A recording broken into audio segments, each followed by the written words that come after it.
Penasihat hukum keluarga Arya Daru Pangayunan, Nikolai Aprilindo, membeberkan dua fakta pasca meninggalnya diplomat muda Kementerian Luar Negeri RI, Arya Daru Pangayunan.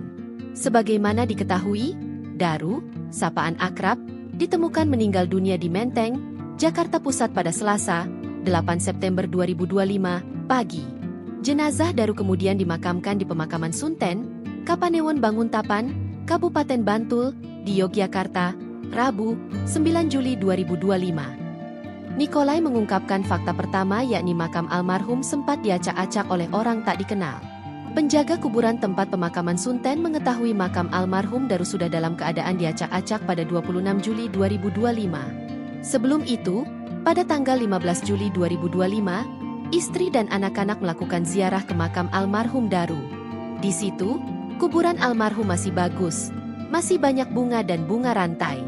Tapi, pada 26 Juli 2025, keluarga dapat laporan dari penjaga kuburan bahwa makam almarhum seperti diacak-acak. Ungkapnya, kepada tribunjogja.com, Senin, 15 September 2025. Akhirnya, pada 27 Juli 2025, istri almarhum Daru mengunjungi makam almarhum Daru dan melihat bahwa benar, makam tersebut sudah diacak-acak. Bahkan, di dekat nisan almarhum Daru, terdapat bunga mawar putih. Lalu, bunga rampai di atas makam sudah tidak ada lagi. Akhirnya, keluarga merasa aneh. Kenapa? Kuburan seperti itu, seperti habis digali, diacak-acak. Kami tidak tahu siapa yang melakukan. Kalau kami tahu, pelaku pengacak-acak malam almarhum Daru, kami akan melakukan langkah hukum.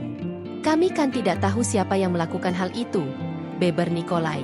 Pihaknya sudah menyampaikan bukti-bukti yang ada terkait meninggalnya almarhum Daru ke pihak kepolisian.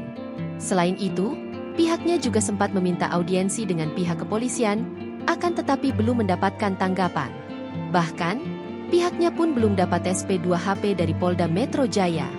Selain itu, Nikolai juga mengungkapkan fakta lain terkait meninggalnya Daru, di mana keluarga almarhum Daru sempat mendapatkan amplop coklat misterius yang dikirim dan dibawa oleh seorang laki-laki misterius. Amplop itu diberikan oleh pria misterius kepada pembantu rumah tangga almarhum Daru di rumah duka pada saat pengajian tahlilan, atau sehari setelah prosesi pemakaman almarhum Daru. Setelah diterima oleh pihak keluarga almarhum Daru, amplop itu dibuka dan diketahui terdapat 3 benda seperti gambar bunga Kamboja, hati atau love, dan bintang. 3 benda tersebut terbuat dari styrofoam gabus putih, tidak diberi warna tambahan, dan terpotong sangat rapi. Amplop itu pun telah diberikan ke pihak kepolisian. Download Tribun X sekarang, menghadirkan lokal menjadi Indonesia.